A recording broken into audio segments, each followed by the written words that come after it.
Mobile تو ہوں گے نا سب ساتھ وہی چند صورتیں تو لینی ہے پیچھے سے سب وہ پھر وہ آپس میں ترجمہ جب وہ نہیں ہوتا پہلے دن بھی ایسا ہوا کہ آن لائن کچھ سوالات آنا شروع ہو گئے جو ہمارے سامنے آپ نے شیئر کیے اس میں اور ترجمہ ہے، جو آپ پڑھ رہے ہیں اور ترجمہ پریشانی تھوڑی ہوتی ہے اور کچھ زیادہ مسئلہ ہے۔ اگر آپ کو ایسا ایشو نہیں ہے تو کر لیں، جو آپ کو ایزی لگے وہ لے لیں۔ جی تفسیر عثمانی لیکن نیٹ کی بھی ہے، ایپ کی ہے اس کی، وہی اسی سے ہم نے یہاں لگائی ہوئی، پلے اسٹور پہ رکھی ہوگی تفسیر عثمانی۔ ابھی تصویر لینا چاہیے، ابھی لے لیں سورۃ کوثر۔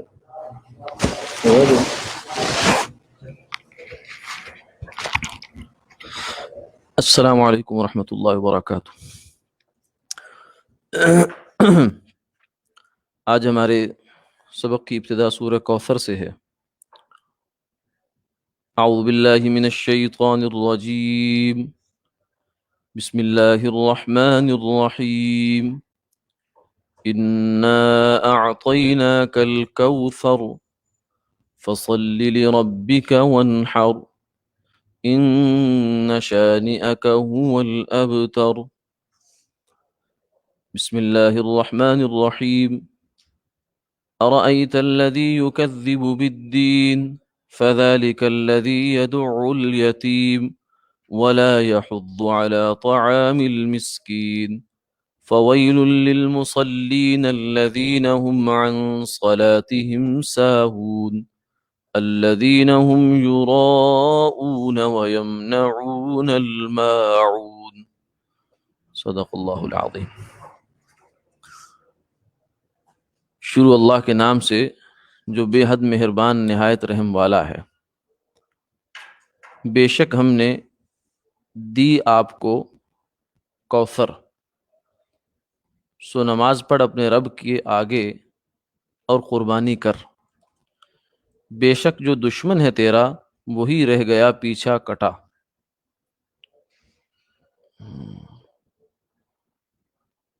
سورہ ماعون کا ترجمہ، تو نے دیکھا اس کو جو جھٹلاتا ہے انصاف ہونے کو، سو یہ وہی ہے جو دھکے دیتا ہے یتیم کو اور نہیں تاکید کرتا محتاج کے کھانے پر۔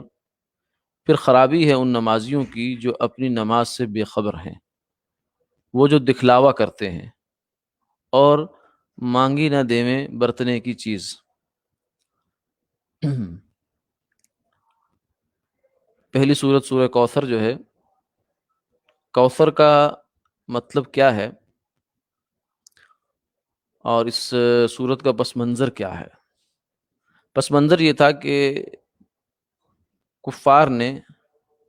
مشرکین مکہ میں سے لوگوں نے، کچھ نے یہ کہنا شروع کیا کہ اس شخص کے کوئی بیٹا نہیں ہے، کیونکہ عام دنیا کا دستور یہی ہے کہ اولاد انسان کو زندہ رکھتی ہے، اس کا نام زندہ رکھتی ہے، ورنہ کوئی آدمی بھی اس دنیا میں ہزاروں سال تو جی نہیں سکتا، سینکڑوں بھی نہیں جی سکتا، بہت مشکل ہوتا ہے۔ تو آدمی اپنا تسلسل چھوڑ جاتا ہے اپنی اولاد کی صورت میں، اس لیے اولاد آدمی کو اس لیے زیادہ پیاری لگتی ہے کہ اس میں اس کو اپنا آپ دکھائی دیتا، اس لیے اس کے لیے وہ بہت قربانیاں بھی کرتا ہے، بلکہ اپنی جان تک بھی لڑا دیتا ہے، سب کچھ اپنا قربان کرتا ہے اولاد بنانے کے لیے، کیونکہ اولاد در اصل اس کی اپنا آپ بنانا ہوتا ہے،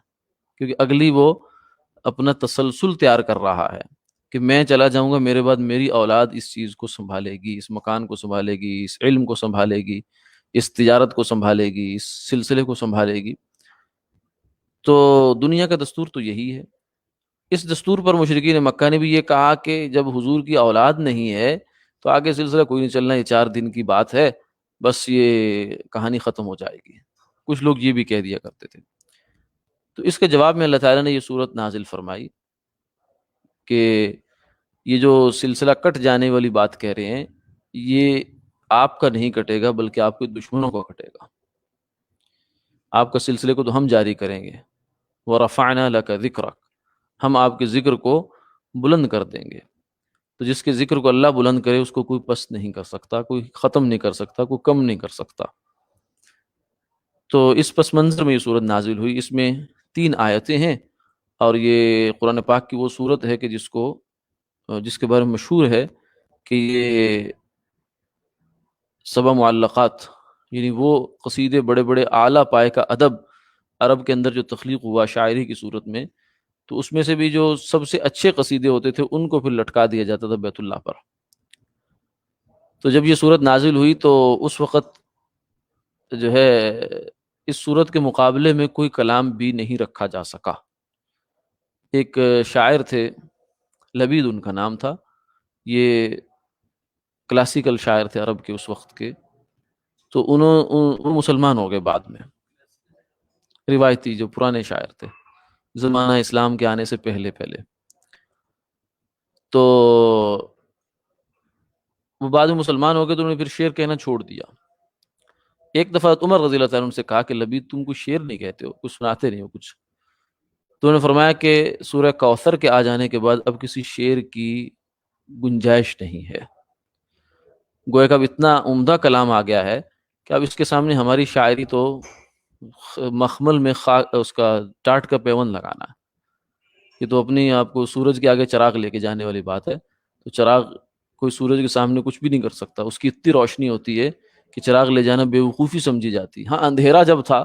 جب قرآن نہیں آیا تھا، اتنا بلیغ کلام نہیں آیا تھا، جب ہماری مارکیٹ تھی ہم کیا کرتے تھے، اب تو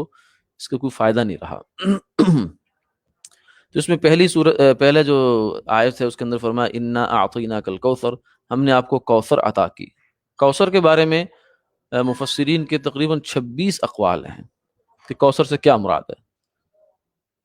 کسی نے کچھ کہا، کسی نے کچھ کہا، لیکن بعض محققین نے فرمایا کہ یہ سب ہی مراد ہے، یہ نہیں ہے کہ یہ ہے تو یہ نہیں، یہ ہے تو یہ نہیں، ایسے نہیں، بلکہ جتنی بھی خیریں، کیونکہ اصل میں اس کا معنی کیا ہے، خیر کثیر، کوثر کا معنی خیر کثیر ہے، بہت بڑی خیر ہم نے آپ کو دے دی، تو اس خیر کے اندر دنیا و آخرت کی سب بھلائیاں،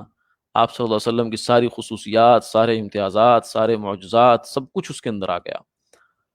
لیکن عوام میں جو مشہور ہے عام طور سے وہ ہے کہ کوثر سے مراد حوض کوثر ہے، وہ بھی اس کے اندر مراد ہو سکتا ہے، کیونکہ وہ بھی ایک خیر ہی ہے جو اللہ تعالیٰ نے آپ صلی اللہ علیہ وسلم کو عطا فرمائی ہے اور آپ کے واسطے سے امت کو عطا فرمائی ہے۔ اس کی بہت عجیب و غریب خصوصیات اس میں ملتی ہیں احادیث مبارکہ میں، بہت اس کا بڑا حجم ہوگا، اور اس کے جو لوٹے ہیں فرمایا وہ چاندی سے زیادہ، شیشے سے زیادہ جو ہے وہ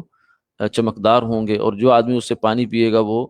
اس کو پھر حشر کے سارا دن پیاس نہیں لگے گی جنت جانے تک۔ اور پھر اس کا یہ ہے کہ یہ حوض کوثر کہاں ہوگا، جنت میں ہوگا یا حشر میں ہوگا، تو اس بارے میں بھی دونوں طرح کی روایتیں ہیں۔ پھر بعض حضرات نے فرمایا کہ اصل میں یہ اس کا جو مین سورس ہے، منبع ہے، وہ تو جنت میں ہے، لیکن وہیں سے ایک نہر آئے گی حشر میں جو حوض بنا دیا جائے گا، اور اس میں سے آپ صلی اللہ علیہ وسلم اپنی امت کو پلائیں گے۔ تو حوض کوثر گویا کہ یہ ان مقبول لوگوں کی ایک علامت ہوگی، کیونکہ اس پر جو آئے گا اور آپ آ کے پانی پیے گا وہ گویا کہ بخشایا ہے۔ لیکن جو نہیں آ پائے گا، فرشتے بھی وہاں کھڑے ہوں گے بعض لوگوں کو، فرمایا کہ میں ان کو بلاؤں گا تو وہ فرشتے کہیں گے سحقن سحقن، ان کو پیچھے جائیں، پیچھے ہٹاؤ پیچھے ہٹاؤ، میں کہوں گا یہ میری امت کے لوگ ہیں، فرمائیں گے نہیں، یہ تمہارے آپ کی امت میں تو تھے، لیکن انہوں نے آپ کے بعد دین کے ساتھ جو کچھ حلیہ بگاڑا تھا وہ آپ کو پتہ نہیں ہے، بدعات ایجاد کر دی یا اور اس طرح کی رسومات ایجاد کر دی جس سے دین بگڑ گیا۔ تو آپ جس مقصد کو لے کر دنیا میں آئے تھے اس کے بالکل اینٹی چلے گئے یہ لوگ، چاہے اخلاص کے ساتھ ہی گئے، لیکن نتیجہ یہی ہوا۔ تو اس میں پہلی آیت میں فرمایا کہ ہم نے آپ کو کوثر عطا فرما دی، فصل لربک کا، جب آپ کو اتنی بڑی نعمتیں عطا فرما دی، اتنی بڑی کہ کسی بندے کو مخلوقات میں سے اتنا بڑا مقام اور اتنی نعمتیں اللہ نے عطا نہیں فرمائی جو آپ صلی اللہ علیہ وسلم کو عطا فرمائی۔ تو اب اتنی بڑی نعمت کا تقاضا بھی یہ ہے کہ آپ کی طرف سے شکر بھی اسی پیمانے پر ہونا چاہیے۔ چنانچہ دو چیزیں ہیں، ایک تو یہ کہ نماز پڑھیں صرف اللہ کو سامنے رکھ کر، اخلاص کے ساتھ، خشوع کے ساتھ، اور نماز جو ہے یہ بہترین یوں سمجھیے کہ عبادت ہے، ایک جامع عبادت ہے، یہ گلدستہ ہے، اس کے اندر جتنی بھی اچھی چیزیں ہیں وہ اللہ تعالیٰ نے جمع کر دی عبادت اور تعظیم کی۔ جیسے ہاتھ باندھ کر کھڑے ہونا کسی کے سامنے ایک تعظیم کی چیز ہے، وہ نماز کے اندر شامل ہے۔ پھر جھک جانا اپنے آپ کو، یہ بھی ایک تعظیم کا درجہ ہے، یہ بھی نماز میں شامل ہے۔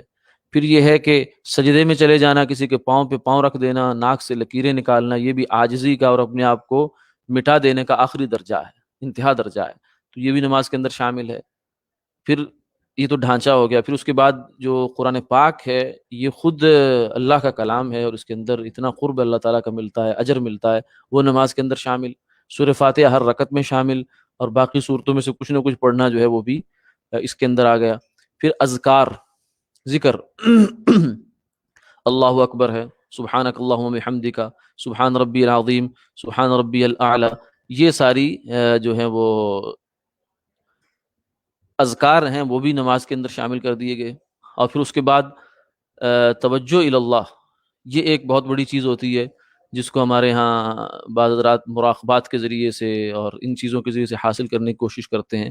تو نماز خود ساری کی ساری توجہ اللہ ہے، کیونکہ اس میں کسی اور کی طرف تو متوجہ ہونے کی اجازت ہی نہیں ہوتی۔ جب تکبیر تحریمہ کہہ لی تو سب طرف سے دھیان ہٹ گیا، اور جب تک سلام نہیں کہے گا گویا کہ یہ بندہ یہاں سے کٹ گیا۔ اسی لیے سلام آدمی جب واپس پھیرتا ہے تو اس کا مطلب یہ ہوتا ہے کہ اب میں کہیں سے آیا ہوں۔ سلام جب ہی کہا جاتا ہے جب آدمی کہیں سے آتا ہے۔ تو السلام علیکم ورحمۃ اللہ کہنے والا کہتا ہے کہ اب میں واپس آ گیا ہوں اس جہان سے جہاں میں گیا ہوا تھا۔ اسی لیے نماز کو، حدیث اگرچہ یہ نہیں ہے لیکن مقولہ مشہور ہے اور بجا ہے، یہ نماز کو مومن کی معراج بھی کہا گیا، یعنی مومن کا وہ عروج جو اسے اللہ کے قرب میں ملتا ہے وہ سب سے زیادہ نماز میں گویا کہ ملتا ہے۔ تو نماز جو ہے اس کو پڑھنے کا اہتمام فرمایا کہ یہ کرو، ونحر اور قربانی کرو۔ نماز میں دو قسم کی عبادات آ گئی، ایک بدنی عبادت آ گئی، جسم سارا تعظیم کر رہا ہے اللہ کی، اور ایک زبان کی عبادت بھی آ گئی،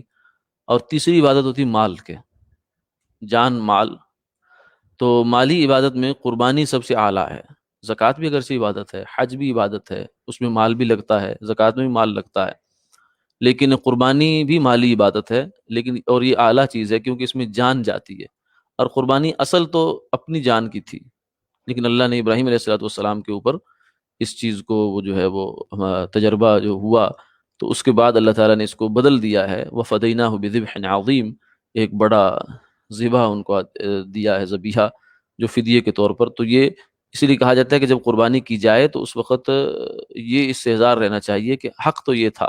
کہ حق ادا نہ ہوا، یہ جان اسی کی دی ہوئی تھی، حق تو یہ تھا کہ حق ادا نہ ہوا، یعنی اللہ نے ہم سے اگر جان مانگی تو ہمیں اپنی جان پیش کرنی چاہیے تھی، اپنی اولاد پیش کرنی چاہیے تھی، لیکن یہ اس کا کرم ہے کہ وہ اس ایک جانور لے کر ہی خوش ہو جاتا ہے، تو اس کو یہ پھر بھی اس کا کرم ہے۔ آگے تیسری آیت میں فرمایا ان نشانیہ کا هو الابتر، تیرا دشمن ہی وہ پیچھا کٹا ہے، یعنی آپ کے ساتھ ایسا نہیں ہونے والا، بلکہ یہ لوگ جن کو فخر تھا اپنے قوم قبیلے پر، اپنی اولاد پر، اپنے مال پر، جیسے ابو جہل ہیں، ابو لہب تھا، عتبہ، شیبہ، یہ بڑے بڑے ان کے جو ہیں وہ ولید جو تھا وہ اس کے تو قرآن پاک نے کہا کہ اس کو فخر تھا کہ میرے اتنے بیٹے ہیں، بہت بڑی تعداد تھی اس کے بیٹوں کی، عام سے شاید درجن سے بھی زیادہ تھے، اور سبھی بڑے اچھے جیسے ویل سیٹلڈ ہوتے ہیں آج کل کے معاشرے میں کہا جائے،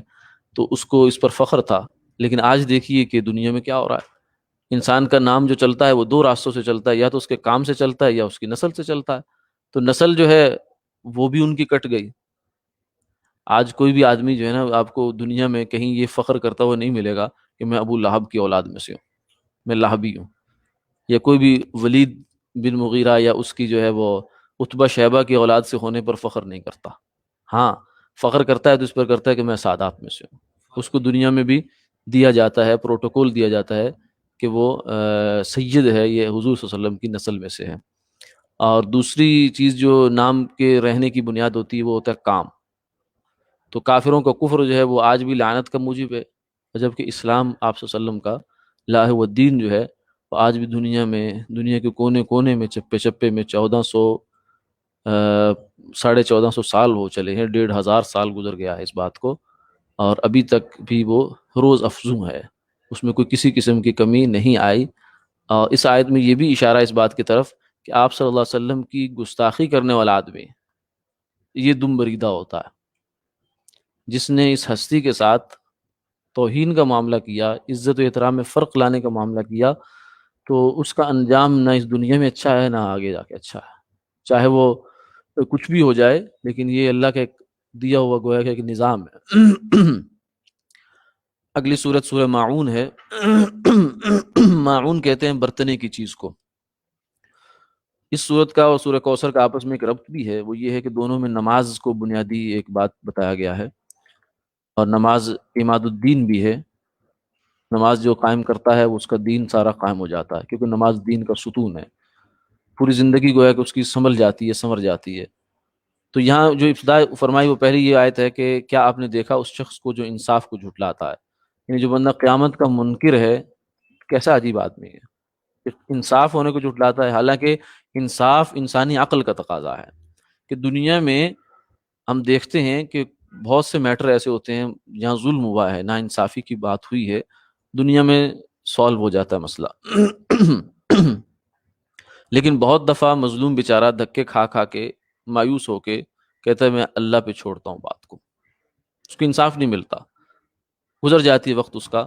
تو اب سوال یہ ہے کہ اگر دنیا کی کسی عدالت نے اس کو انصاف نہیں دیا تو انسانی عقل مانتی ہے کہ انصاف ہونا چاہیے، تو یہ کہاں ہوگا؟ اس سے بھی پتہ چلتا ہے کہ کوئی ایک دن ہے، مالک یوم الدین، ایک انصاف کا دن اللہ تعالیٰ نے رکھا ہوا ہے، وہ ہوگا، ہونا بھی چاہیے۔ تو جو آدمی اس دن کو نہیں مانتا وہ کتنا بڑا بیچارہ حماقت کا شکار ہے۔ پھر یہ آدمی کیا ہوگا؟ جب اس کو جزا و سزا کی پرواہ نہیں ہے تو اس کی زندگی پھر ویسی ہی گزرے گی، حیوانوں کی طرح، جانوروں کی طرح ہوگی، کہ جانور کسی بھی مواخذے سے مطمئن ہے، اسے پتہ ہے کہ میں نے اگر کسی دوسرے جانور کو سینگ مار دیا تو مجھے کیا ہونا ہے، وہ اس سے مطمئن ہے، اس لیے مارتا ہے،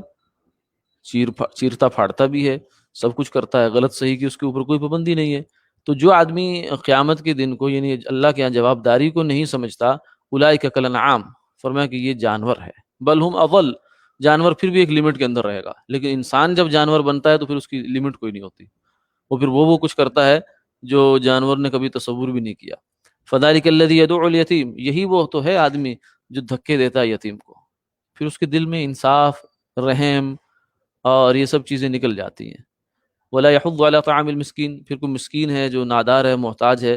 اس کو کھانا کھلانے پر بھی اس کے ہاں کوئی ترغیب تاکید نہیں ہوگی، بلکہ اپنے پیٹ پر ہی ہاتھ مارتا رہے گا۔ آگے فرمایا فویل للمصلین، کہ وہ لوگ جو نماز پڑھتے ہیں ان کے لیے پھر خرابی ہے۔ اب وہاں پچھلی تو آیتوں میں اس شخص کی بات ہوگی گویا کہ جو آخرت کا منکر ہے، یعنی کافر ہے، نماز نہیں پڑھ رہا۔ آگے مسلمان کی بات ہو رہی ہے کہ مسلمان ہے، نماز پڑھ رہا ہے، لیکن اس کی نماز صحیح معنی میں نماز ہے نہیں، تو یہ نماز اس کے لیے وبال ہے، یعنی فرض تو ذمے سے اتر گیا۔ اگر ایک آدمی نے وضو کیا ہے،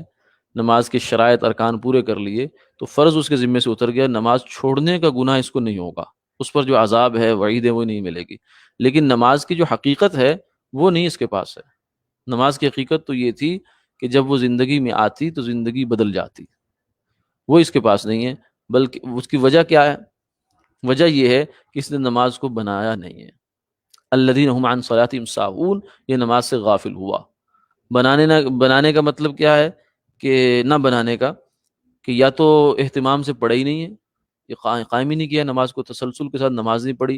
اور پھر جب پڑھی بھی تو کیسی پڑھی کہ دھیان کہیں ہے اور آدمی کہیں ہے، اور اس فکر میں بھی نہیں پڑا کہ میری نماز بن جائے۔ اگر تو فکر ہو اور آدمی محنت کوشش کرنا شروع کر دے تو اللہ اول تو دنیا میں بنا دیں گے اس کی نماز، ورنہ فرشتوں سے کہہ دیں گے کہ اس کی نیت بھی تھی، محنت بھی کرتا رہا، جتنی استطاعت اس کی ہمت تھی بیچارہ لگا رہا، اس کو کامل میں لکھ لو، نیت المومن خیر من عملہ۔ تو جو نہیں بناتا وہ پھر نماز سے غافل ہے، نماز کبھی پڑھ رہا ہے کبھی نہیں پڑھ رہا، پڑھ رہا ہے تو پھر ایسی بیکار پڑھ رہا ہے کہ اس میں ساری دکان کا حساب بھی کر رہا ہے، گھر بار کا حساب بھی کر رہا ہے، معاملات بھی دیکھ رہا ہے، کھڑا اللہ کے سامنے ہے اور دھیان کہیں اور ہے۔ اللہ تعالیٰ کو تو صرف جسم نہیں چاہیے، اللہ کو تو دل چاہیے۔ لن ينال الله لحومها ولا دماؤها ولكن يناله التقوى منكم، ان اللہ لا ينظر الى صوركم واموالكم ولكن ينظر الى قلوبكم واعمالكم، اللہ تمہاری صورتوں کو نہیں دیکھتے، تمہارے مالوں کو نہیں دیکھتے، بلکہ وہ تو تمہارے دل پہ نگاہ کرتے ہیں کہ دل کیا کر رہا ہے تمہارا۔ تو نماز میں اگر دل اللہ کی طرف متوجہ ہے تو یہ نماز اصل نماز ہے۔ اور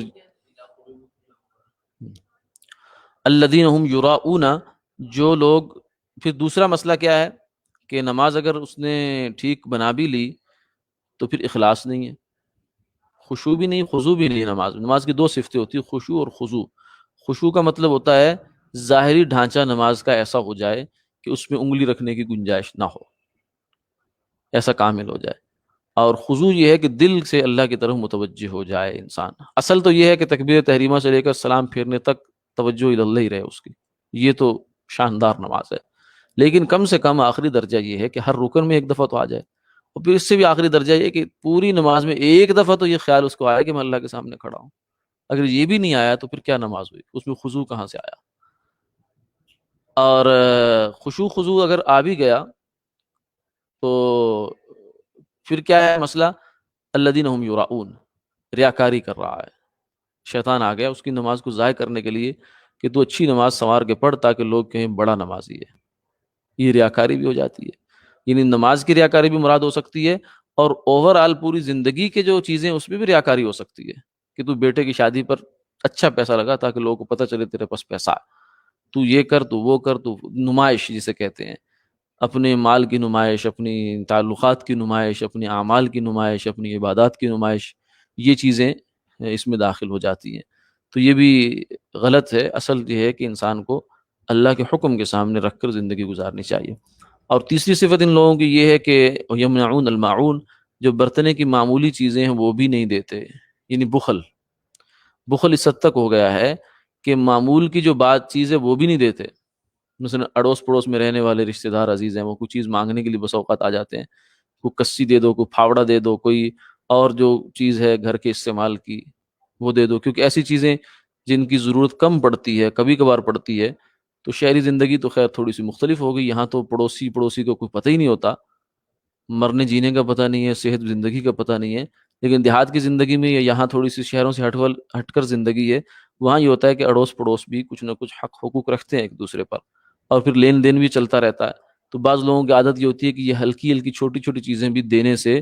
ابا کرتے ہیں، انکار کرتے ہیں، آگ نہیں دیں گے، پہلے ہوتا تھا، آج کل تو خیر یہ چیز نہیں ہے۔ یعنی ایسی چیز کہ جس سے اس کا کوئی خاص نقصان نہیں ہے وہ بھی دینے سے ہچکچاتا ہے، یہ بھی ایک بخل کا ایک درجہ ہوتا ہے۔ بلکہ ہمارے بزرگ مولانا احسان الحق صاحب دامت برکاتہ عالیہ فرماتے ہیں کہ بخل کی ایک درجہ یہ بھی ہوتا ہے، کہ بہت چھوٹا سا ہے لیکن ہے بخل ہی،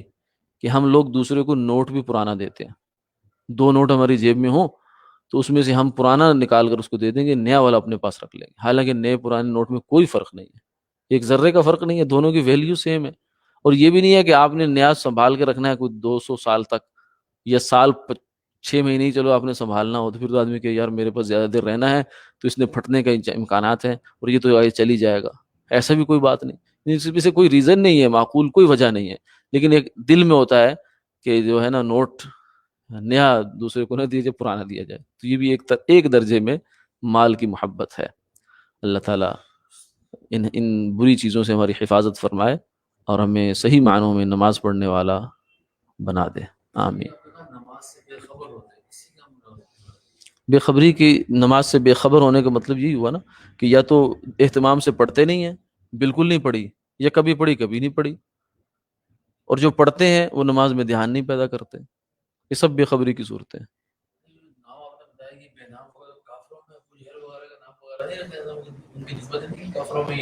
بری نسبت یہ نا نہیں، کہیں نہیں۔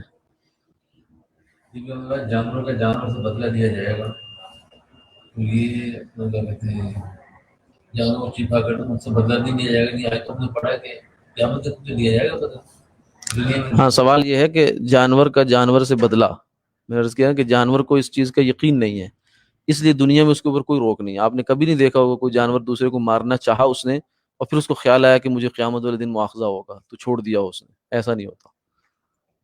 یہ الگ بات ہے کہ بدلہ ہو، بدلہ تو کافر کا بھی ہوگا، سوال یہ ہے کہ اس کو اس کا یقین نہیں ہے، نہ اس کو اس کا احساس ہے۔ جانور کو جب احساس نہیں تو اس کے طرز عمل میں کوئی تبدیلی نہیں ہے،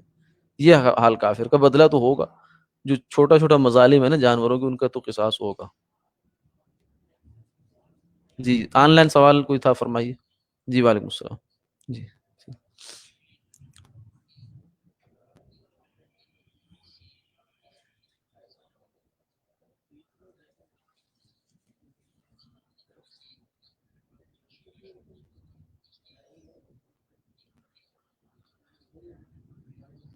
بس اس کا دیکھیں، ویسے تو طریقے تو بہت سارے کتابوں میں لکھے ہوئے ہیں، لیکن اصل طریقہ یہ ہے کہ جن لوگوں کی نماز بنی ہوئی ہے نا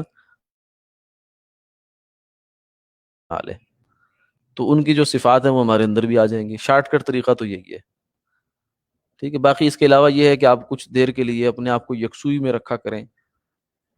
اللہ کا نام، اللہ کا دھیان جو ہے دل پہ جمانے کی کوشش کریں نماز کے باہر بھی، جسے مراقبہ کہتے ہیں، یا کچھ عمل کریں. تو اس کے نتیجے میں یہ ہوگا کہ نماز کے اندر بھی وہ پھر کیفیت پیدا ہونی شروع ہو جائے گی. یا پھر یہ مشق کیا کریں کہ 2 رکعت نماز نفل شروع کریں، اور اس میں کوشش کریں گے کہ پہلے میں ہر رکن میں ایک دفعہ کم سے کم دھیان لاؤں، پھر اس کو بڑھاتے جائیں، کرتے کرتے اللہ خیر فرمائیں گے انشاءاللہ. جی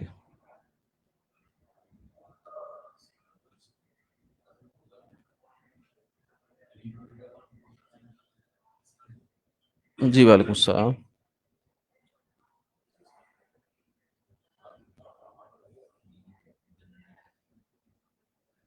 جی،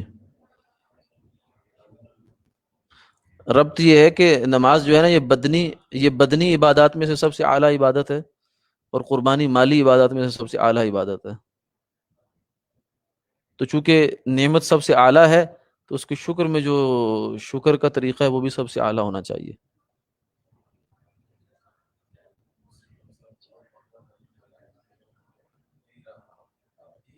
جی،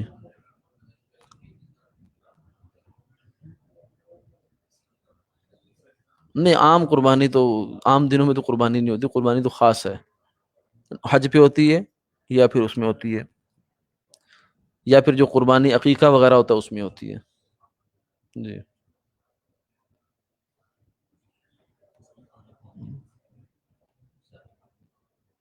جی جی،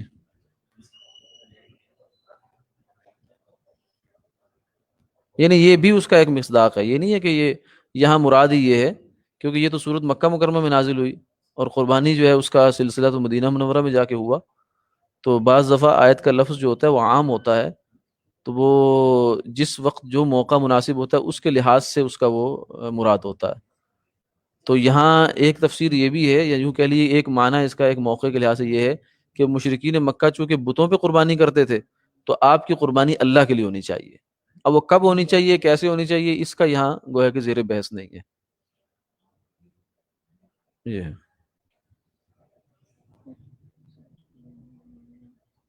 جی جی، فرمائیے.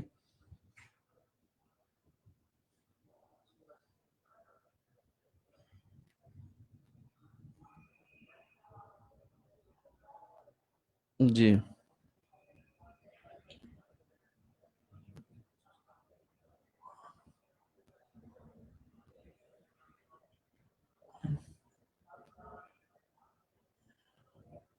دیکھیں، وہ تفسیری جو نکات ہوتے ہیں نا کسی آیت کے اندر کیا کیا مفہوم مراد ہو سکتے ہیں، اس کا تو بہت وسیع معنی ہے اس کا.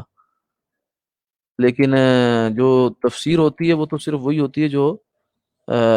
اس کا خاص پس منظر بھی ہو، کوئی نہ کوئی اس کے پیچھے کوئی قرینہ ہو، کوئی دلیل ہو. ٹھیک ہے، تو فتح اس خاص ان معنوں میں مراد لینا ہو سکتا ہو بھی،